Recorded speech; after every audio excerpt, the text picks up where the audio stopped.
ईसाई ने कहा, मैं मिस्र की राजधानी काहिरा का निवासी हूं। मेरा बाप दलाल था। उसके पास काफी पैसा हो गया। उसने मरने के बाद मैंने भी वही व्यापार आरंभ किया।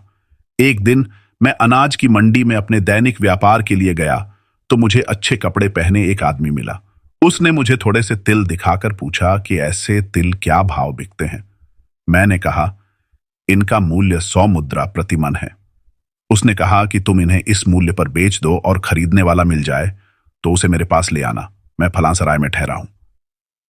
मैंने व्यापारियों से मोल भाव किया तो उन्होंने कहा कि हम 100 मुद्रा प्रति मन पर सारे तिल खरीद लेंगे। मैं उस सराय में गया जहां का पता मुझे दिया गया था और व्यापारी ने गोदाम खुलवाकर अपना माल तुलवाया। वह 150 मन निकला। माल गधों पर लदवाकर मैंने मंडी के व्यापारियों को दिया और उनसे उसका मूल्य लेकर सराय में गया और 16,500 मुद्राएं उसके आगे रखी। उसने कहा कि 10 मुद्रा प्रति मन के हिसाब से 1,500 मुद्राएं तो तुम्हारी ही हुई। तुम इन्हें ले लो और बाकी 15,000 मुद्राएं भी अपने पास रखो। जरूरत पड़ने पर मैं तुमसे ले लूंगा। यह कहकर वह अपने नगर को चला गया। 1 महीने बाद मेरे पास आकर बोला कि मेरा रुपया तुम्हारे पास है। मैंने कहा, रुपया तैयार है, कहें तो अभी दे दूं, लेकिन आप घोड़े से तो उतरिए और कुछ खा पी कर ताजा दम हो जाइए।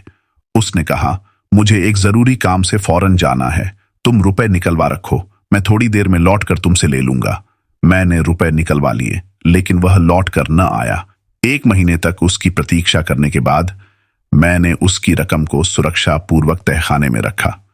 3 महीने बाद वह मुझे फिर दिखाई दिया। मैंने उससे कहा कि आप अपनी रकम तो ले लीजिए। उसने हंसकर कहा, जल्दी क्या है, ले लूंगा। मैं जानता हूं कि मेरा धन ईमानदार आदमी के पास है। यह कहकर वह फिर चला गया। 1 वर्ष बाद वह फिर दिखाई दिया तो मैंने कहा, अब तो आप अपना पैसा ले ही लीजिए। अगर आप इसे इस बीच व्यापार में लगाते तो अच्छा मुनाफा कमाते। खैर, अब मेरे घर चलकर भोजन करें और रुपया लें। उसने कहा, अच्छा चलता हूं, किंतु भोजन में कोई विशेष आयोजन न करना। मैंने उसके सामने भोजन रखा। वह बाईं हाथ से खाने लगा। मैंने यह भी देखा कि वह हर काम बाईं हाथ से करता था। मुझे यह देखकर इसका कारण जानने की उत्कंठा हुई। मैंने सोचा कि यह व्यक्ति बड़ा सभ्य और सुसंस्कृत है। इससे इस बात का कारण पूछूं तो यह बुरा ना मानेगा। इसलिए जब हम लोग भोजन कर चुके और नौकर हमारे भोजन के बर्तन ले गए तो हम लोग दूसरे दालान में जा बैठे। मैंने उसका पान आदि से सत्कार किया और यह चीजें भी उसने बाएं हाथ से ली। मैंने उससे कहा, अगर आप नाराज न हो तो एक बात पूछूं, क्या कारण है कि आप जो भी काम करते हैं बाएं हाथ ही से करते हैं, दाहिने हाथ से कुछ भी नहीं करते? यहां तक कि खाना भी आपने बाएं हाथ से ही खाया। उसने यह सुनकर ठंडी सांस भरी और आस्तीन उलटकर दाहिना हाथ, जो हमेशा लंबी आस्तीन से ढका रहता था, मुझे दिखाया। मैंने देखा कि उसका दाहिना हाथ कलाई से गायब है। मैंने पूछा कि आपका हाथ कैसे कटा, तो वह दुखी होकर रोने लगा। फिर उसने अपनी कहानी सुनाई। उसने कहा, मैं बगदाद का रहने वाला हूं। मेरा पिता वहां के प्रमुख रईसों में से था। मैंने मिस्र देश की बड़ी प्रशंसा सुनी थी और उसे देखना चाहता था। विशेषतः मिस्र की राजधानी काहिरा को देखने की मेरी बड़ी इच्छा थी। जब तक मेरा बाप जिंदा रहा उसने मुझे मिस्र को जाने की अनुमति न दी। जब उसका देहांत हो गया तो मैं स्वतंत्र हो गया और मैंने बहुत दिनों की इच्छा की पूर्ति करना चाहा। मैंने बगदाद और मोसिल की बहुत सी व्यापार वस्तुएं खरीदी और मिस्र की ओर चल दिया। काहिरा पहुंचकर मैं एक सराय में उतरा। इस सराय का नाम मसरूर था। 2-4 दिन बाद मैंने किराए पर एक घर और एक गोदाम लिया। मैंने कुछ सेवक भी रखे और उनसे कहा कि बाजार से मेरे खाने के लिए कुछ ले आओ। उन्होंने नाना प्रकार के व्यंजन मेरे सामने लाकर रखे। मैंने भोजन करके शहर की दर्शनीय मस्जिदें, किले आदि देखे और सारा दिन सैर सपाटे में बिताया। दूसरे दिन मैं अच्छे कपड़े पहनकर अपनी गठरियों से 2-4 थान निकालकर उन्हें बाजार ले गया ताकि उनके मूल्य का अनुमान करूं। मेरा आगमन पहले ही लोगों को झांक था, इसलिए मेरे पास कई दलाल आ गए। उन्होंने मेरे थान बजाजों को दिखाए और उन्हें बेच डाला। मैं रोज थोड़ा थोड़ा माल बाजार लाता और वह बिक जाता, किंतु मेरा घर बाजार से बहुत दूर था और मुझे माल लाने की मजदूरी काफी पड़ जाती थी। इसलिए दलालों ने मुझे सलाह दी कि यदि तुम हम पर विश्वास करो तो हम तुम्हें अच्छी तरकीब बताएं। तुम अपना सारा बेचने वाला माल इन व्यापारियों की दुकानों में रखवा दो। हर सप्ताह सिर्फ एक दिन, सोमवार या गुरुवार को बाजार आया करो और व्यापारियों से अपने बिके हुए माल का दाम ले लिया करो। इसमें तुम्हारी रोज की मजदूरी भी बचेगी और समय भी। इस खाली समय में तुम नील नदी या अन्य सुंदर स्थानों की सैर करके जी बहलाया करना। मैंने यह स्वीकार कर लिया। मैं दलालों को अपने घर ले गया और एक बार ही उन्हें सारा बिकने वाला माल दे दिया। वे माल को लेकर मेरे साथ बाजार आए और सारा माल व्यापारियों की दुकानों पर रखवा दिया। उन्होंने मुझे मेरे माल की रसीद लिख दी और मैंने भी लिख कर दे दिया कि मैं महीने महीने आकर बिके माल का दाम वसूल किया करूंगा। यह सब करके मुझे बड़ा संतोष मिला और मैंने अपने कुछ समवयस्कों से मित्रता करके उनके साथ घूमना फिरना शुरू किया। अक्सर मैं उनके साथ बाजार भी जाता और वहां के मोल भाव को देखकर ध्यान और मनोरंजन प्राप्त करता। एक दिन मैं बदरुद्दीन व्यापारी की दुकान पर बैठा हुआ था। एक अत्यंत संभ्रांत स्त्री जो कीमती पोशाक और तरह तरह के जेवर पहने थी और जिसके साथ कई साफ सुथरी सेविकाएं भी थीं, आकर मेरे पास बैठ गई। मुझे इच्छा होने लगी कि वह अपने चेहरे से नकाब हटाए तो मैं नेत्र सुख उठाऊं। उसने मेरी इस इच्छा को समझ लिया और बहाने से 2 क्षण के लिए नकाब को झटके से उठा दिया। मैं उसके अनुपम रूप को देखकर ठगा सा रह गया। उसने बदरुद्दीन से साधारण कुशलक्षेम पूछने के बाद एक जरी का थान मांगा। उसने एक थान दिखाया जो उस सुंदरी को पसंद आया। उसने पूछा, यह थान कितने का है? मैं इसे ले जाऊंगी और कल इसका दाम भिजवा दूंगी। बदरुद्दीन ने कहा, थान 6,600 मुद्राओं का है, किंतु यह इनका माल है और मैंने इनसे वादा किया है कि उनके बिके हुए सारे माल की कीमत आज ही इन्हें दूंगा। अगर मेरा माल होता तो मुझे चिंता नहीं थी, आप जब भी चाहती इसका दाम दे देती। उस स्त्री ने कहा, आप एक दिन के लिए भी नहीं ठहर सकते? बदरुद्दीन ने कहा कि मजबूरी है, मुझे आज ही इनके माल की कीमत देनी होगी। वह सुंदरी इस पर नाराज हो गई। उसने थान बदरुद्दीन के सामने फेंक दिया और बोली, तुम व्यापारी लोगों में सभ्यता और शील बिल्कुल नहीं होता। तुम अपने अलावा किसी का विश्वास नहीं करते। यह कहकर वह तमक कर उठ खड़ी हुई और दुकान से चल दी। वह कुछ ही दूर गई थी कि मैंने पुकार कर कहा कि आप आइए, मैं आपको कष्ट पहुंचाए बगैर सौदा कर लूंगा। वह स्त्री लौट आई क्योंकि उसे यह तो मालूम था कि माल का मालिक मैं हूं। मैंने वह थान उसे देकर कहा कि आप इसे शौक से ले जाएं, यह आप ही का है, चाहे दाम दें या न दें। वह यह सुनकर प्रसन्न हुई और बोली कि भगवान आपको धनी और सुखी रखे। मैंने उससे चुपके से कहा, लेकिन आपको थान ले जाने के पहले यह करना होगा कि मुझे आप अपने अनूप रूप का रसास्वादन करने दें। उसने अपने मुख पर पड़ी हुई जाली की नकाब हटा दी। मैं पहले से भी अधिक चकित दृष्टि से उसे टकटकी बांध कर देखने लगा। उसने कुछ क्षणों के बाद नकाब फिर डाल लिया और थान उठाकर चली गई। मैं कुछ देर तक अवाक और भ्रमित सा बैठा रहा। फिर मैंने व्यापारी बदरुद्दीन से पूछा कि यह स्त्री कौन है। उसने कहा कि वह अमुक व्यापारी की पुत्री है। उसके पिता के पास असंख्य धन था, उसका देहांत हो गया है और वही सारी संपत्ति की स्वामिनी है। मैं कुछ देर में उठकर अपने निवास स्थान पर पहुंचा, किंतु उसी सुंदरी के ध्यान में निमग्न रहा। मैंने भोजन भी नहीं किया और रात भर उसकी मोहिनी छवि मेरी आंखों में समाई रही। दूसरे दिन मैं फिर बाजार गया और अपने मित्र बदरुद्दीन की दुकान पर जा बैठा। मुझे पहुंचे कुछ ही क्षण बीते थे कि वह अपनी सेविकाओं के समूह के साथ वहां पहुंच गई और बोली, देखा तुम लोगों ने कि मैं अपने वादे का कितना ध्यान रखती हूं। मैंने कहा कि आप पर मुझे पूरा भरोसा था और आपने बेकार ही इतनी जल्दी दाम पहुंचाने का कष्ट किया। वह बोली कि यह ठीक है, किंतु लेन देन में खरापन अच्छा रहता है। यह कहकर उसने 6,600 मुद्राओं की थैली मुझे दी और मेरे पास बैठ गई। मैंने कुछ क्षणों में, जब बदरुद्दीन तथा अन्य लोगों का ध्यान इधर न था, उससे अपने प्रेम का निवेदन किया। उसने कुछ उत्तर न दिया और उठकर चली गई। मैंने समझा कि मेरे प्रेम निवेदन से यह रुष्ट हो गई है, अतएव और दुखी हुआ। कुछ देर बाद मैं भी वहां से उठकर निरुद्देश्य ही एक ओर चल दिया। काफी दूर जाकर जब एक गली में पहुंचा तो किसी ने मेरी पीठ पर हाथ रखा। मैंने पलटकर देखा तो वह उसी सुंदरी की एक सेविका थी। मुझे उसे देखकर खुशी हुई। उसने धीरे से कान में कहा कि मेरी मालकिन तुमसे बात करना चाहती हैं और तुम्हें बुला रही हैं। मैं तुरंत उस परिचारिका के साथ हो लिया। थोड़ी दूर जाकर देखा कि वह सुंदरी एक सर्राफ की दुकान पर बैठी है। वह मेरी प्रतीक्षा अधीरता पूर्वक कर रही थी और उसने मुझे तुरंत हाथ पकड़कर अपने समीप बिठा लिया और बोली, तुम ही मेरे प्रेम में व्याकुल नहीं हो, मेरी भी यही दशा है, किंतु बदरुद्दीन के सामने यह कहना उचित नहीं था। उसने कहा कि या तो तुम मेरे घर चलो या मैं तुम्हारे घर आऊं। मैंने कहा, मेरा किराए का मकान तुम्हारे आगमन के योग्य नहीं है, मैं ही आ जाऊंगा। उसने कहा, ठीक है, कल बुधवार है, तीसरे पहर तुम अमुक गली में आकर अमुक व्यापारी का मकान पूछना, मैं वहीं मिलूंगी। मैं घर आ गया। वह दिन और रात बेचैनी से बिताई।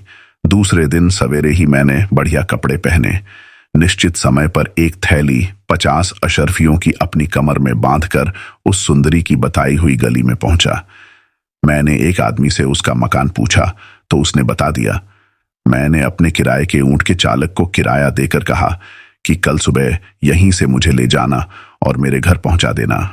घर के दरवाजे पर जाकर ताली बजाई तो 2 गुलाम लड़कों ने द्वार खोला और कहा कि अंदर आइए, मालकिन आपकी राह देख रही हैं। मैं अंदर गया तो देखा कि 7 सीढ़ी ऊंचे फर्श की एक विशाल बारहदरी है जिसके चारों ओर जाली का घेरा है। उसके आगे एक फूलों का बाग था। इसके अलावा कई घने वृक्ष भी उस भवन में थे। कई फलों से लदे हुए पेड़ भी थे जिन पर पक्षी कलरव कर रहे थे। पक्षियों की मधुर ध्वनि के अतिरिक्त ऊंचाई पर बने हुए कुंडों से निर्झर रूप में पानी उस बाग में गिर रहा था। वे कुंड बड़े विशाल और सुंदर थे और उनमें अजगर के मुख की आकृति के परनाले बने थे जिनसे पानी बाग में गिरता था। पानी भी स्फटिक मणि की भांति स्वच्छ और अत्यंत निर्मल था। दोनों गुलाम मुझे एक मकान में ले गए जो अत्यंत सुंदर था और उसमें भांति भांति की सजावट की चीजें रखी थीं। वहां एक गुलाम मेरे पास रहा और दूसरा दौड़कर अपनी मालकिन को खबर करने के लिए गया। कुछ ही देर में वह सुंदरी हंस जैसी मंद और शालीन गति से चलती हुई आई। वह अत्यंत मूल्यवान वस्त्र पहने थी और सिर से पांव तक जेवरों से लदी हुई थी। उसे देखकर मैं खुशी से पागल हो गया। वह भी मुझे देखकर अत्यंत प्रसन्न हुई। हम दोनों एक दालान में बैठकर बातें करने लगे। कुछ देर में भोजन बन गया। हम दोनों ने साथ ही भोजन किया और फिर बातें करने लगे। थोड़ी देर बाद गुलाम हमारे पास फल, मेवे और शराब लाए। कुछ सेविकाएं मीठे स्वर में गाने लगीं और कुछ अन्य प्रकार की परिचर्या करने लगीं। मेरी प्रेमिका भी अपने हाव भाव और अपने मधुर गायन से मेरी प्रसन्नता बढ़ाती रही। इसी तरह सारी रात आनंद से बीती। सवेरा हुआ तो मैंने 50 अशर्फियों की थैली चुपके से उसके गांव तकिए के गिलाफ के अंदर रख दी और उसके पास से उठकर कहा कि अब मैं चलता हूं। उसने पूछा कि अब कब आओगे? मैंने कहा कि आज शाम को फिर आऊंगा। वह हंसी खुशी मुझे द्वार तक पहुंचा गई। सवारी के लिए ऊंट वाला दरवाजे पर मेरी प्रतीक्षा कर रहा था।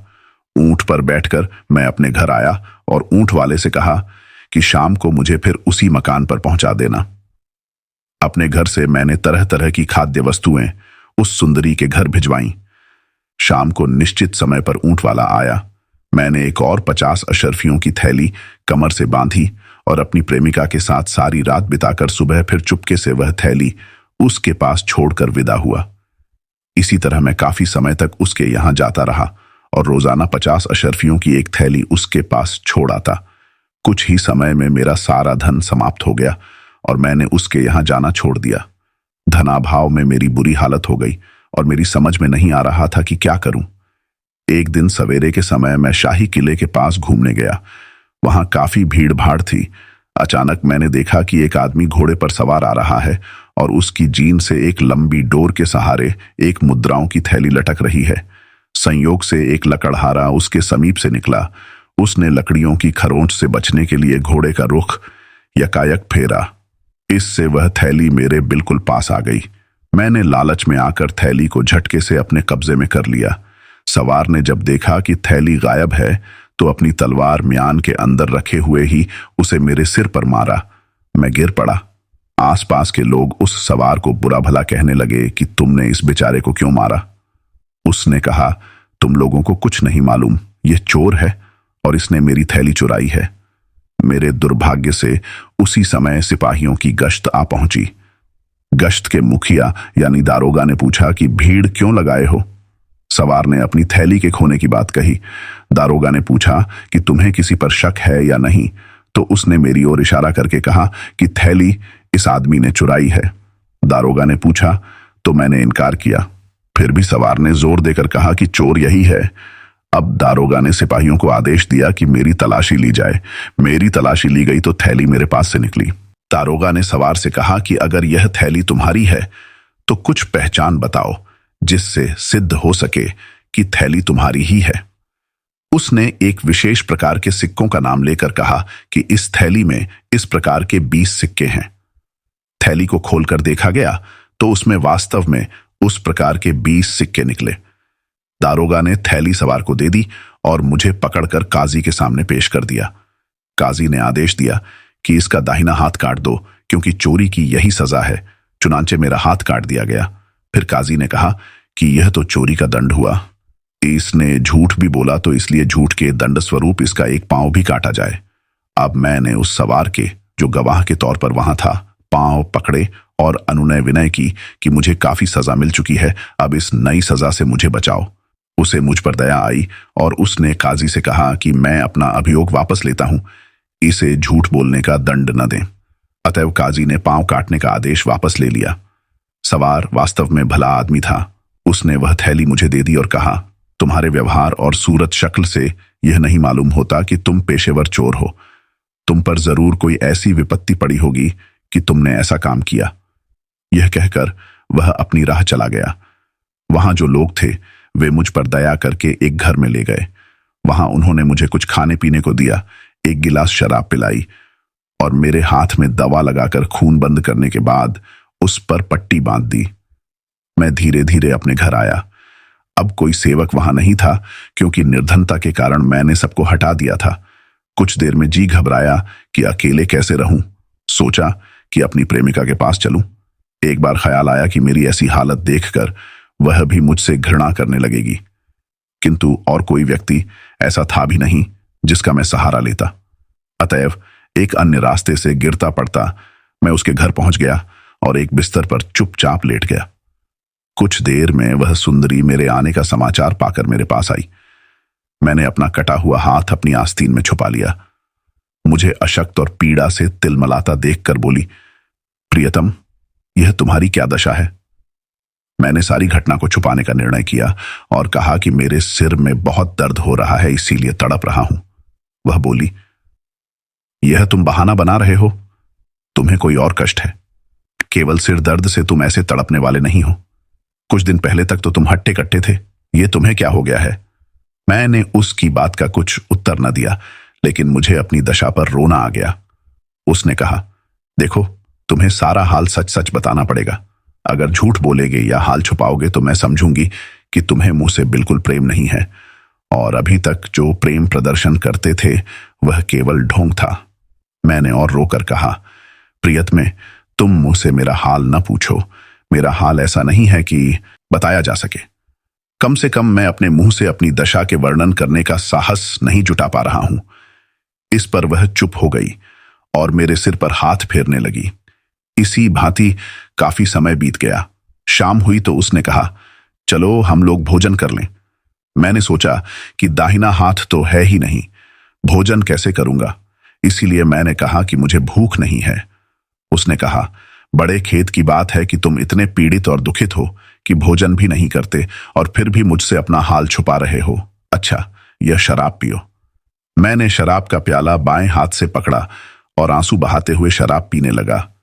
मेरी प्रेमिका ने पूछा, तुम क्यों ठंडी सांसें ले रहे हो और क्यों तुम्हारी आंखों में आंसू हैं? मैंने कहा कि मेरे हाथ में सूजन हो गई है, उसमें बहुत दर्द हो रहा है। उसने कहा कि मैं देखूं क्या हो गया है तुम्हारे हाथ में। इस पर मैंने कुछ न कहा और प्याले की सारी मदिरा एक ही बार में पी ली। प्याले में शराब बहुत थी। पीड़ा और थकान के अलावा शराब के तेज नशे ने जो असर किया तो मैं लगभग बेहोश सा होकर सो गया। उस सुंदरी ने मुझे सोता जानकर मेरी पीड़ा का भेद जानना चाहा और आस्तीन उलट कर देखा तो मेरा दाहिना हाथ कटा हुआ पाया। उसे बहुत ताज्जुब और दुख हुआ। मैं जागा तो उसे बहुत उदास और दुखी देखा। उसने मुंह से यह नहीं कहा कि मैं तुम्हारा हाथ देख चुकी हूं। शायद वह सोच रही थी कि मैं इस बात से बुरा मानूंगा। लेकिन उसने अपने सेवकों से कहा कि तुरंत मुर्ग की गाढ़ी यखनी तैयार करो। उन्होंने थोड़ी ही देर में यखनी बना दी। उसे पीकर मेरे शरीर में शक्ति आई और मैं वहां से चलने के लिए उठ खड़ा हुआ। मेरी प्रेमिका ने मेरा दामन पकड़ लिया। वह कहने लगी, मैं तुम्हें इस दशा में जाने न दूंगी। तुम मुझसे अपने दुर्भाग्य और दुख का कारण नहीं बताते, फिर भी मैं जानती हूं कि तुम्हारी यह दशा मेरे ही कारण हुई है। मुझे इससे जो पश्चाताप हो रहा है उसे तुम नहीं समझ सकते। मैं इस सदमे को झेल नहीं सकूंगी और मेरा अंत समय निकट ही समझो। अब तुम वही करो जो करने को मैं तुमसे कहूं। यह कहकर उसने अपने सेवकों से कहा कि मोहल्ले के पुलिस दारोगा और कुछ माननीय निवासियों को बुलाओ। उनके आने पर उस स्त्री ने मेरे नाम अपनी सारी संपत्ति लिख दी और कागज पर उनकी गवाही ले ली। इसके बाद उन्हें कुछ भेंट आदि देकर विदा किया। उसके जाने के बाद उसने एक संदूक खोला जिसमें मेरी दी हुई सारी अशर्फियों की थैलियां रखी थीं। उसने कहा कि तुम यह थैलियां मेरे लिए छोड़ गए थे, लेकिन मैंने उन्हें हाथ भी नहीं लगाया है। यह कहकर उसने संदूक में ताला डाल दिया और उसकी चाबी मुझे दे दी। उसी दिन से वह स्त्री बीमार पड़ गई। उसका रोग तेजी से बढ़ता गया और वह 3 सप्ताह बाद मर गई। मैंने उसके सारे अंतिम संस्कार पूरे किए और फिर उस सारी संपत्ति को लेकर जो उसने मेरे नाम कर दी थी, बगदाद आ गया। वे तिल जो तुमने बिकवाए थे उसी के धन से खरीदे गए थे। उस बगदाद के व्यापारी ने सारा हाल कहकर मुंह से कहा, अब तुम्हें मेरे बाएं हाथ से खाने का रहस्य मालूम हो गया। मैं तुम्हारा आभारी हूं कि तुमने इतना समय लगाकर और कष्ट सहकर मेरी कहानी सुनी और मेरे जी को हल्का किया। तुम्हारे शालीन व्यवहार और भद्रता से मुझे बहुत ही आनंद मिला है। मेरे तिलों का जो दाम तुम्हारे पास है वह तुम ही रख लो। किंतु मैं तुमसे एक बात चाहता हूं। मैं बहुत दिनों से बगदाद में हूं और बहुत दिनों से देशाटन छोड़ चुका हूं। मैं चाहता हूं कि तुम मेरी सहायता करो ताकि मैं नगर जाकर व्यापार करूं। साल में जो भी मुनाफा होगा उसमें से हम लोग आधा आधा बांट लिया करेंगे। मैंने कहा, आपकी कृपा की तो कोई सीमा ही नहीं मालूम होती। आपने तिलों का सारा मूल्य मुझे दे डाला और अब अपने विशाल व्यापार में मुझे साझीदार बना रहे हैं। मुझे इस बात से हार्दिक प्रसन्नता होगी कि व्यापार में आपकी सहायता करूं। इसके बाद एक शुभ मुहूर्त में हम लोगों ने अपनी यात्रा आरंभ की। हम लोग बगदाद से कूच करके कई देशों के प्रमुख नगरों में व्यापार के लिए गए, फिर ईरान पहुंचे। वहां से आपकी राजधानी काशगर आए। हम लोगों को इस तरह का व्यापार करते हुए कई वर्ष हो गए थे और हमारे पास काफी धन हो गया था।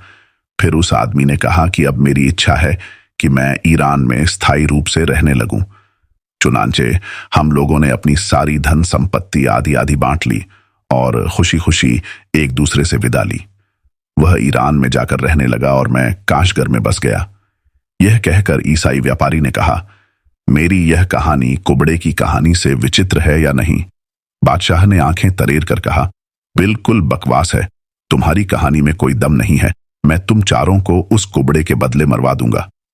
अब मुसलमान व्यापारी आगे बढ़ा और बोला, सरकार, मुझे भी मौका दिया जाए। मुझे आशा है मेरी कहानी अधिक मनोरंजक होगी।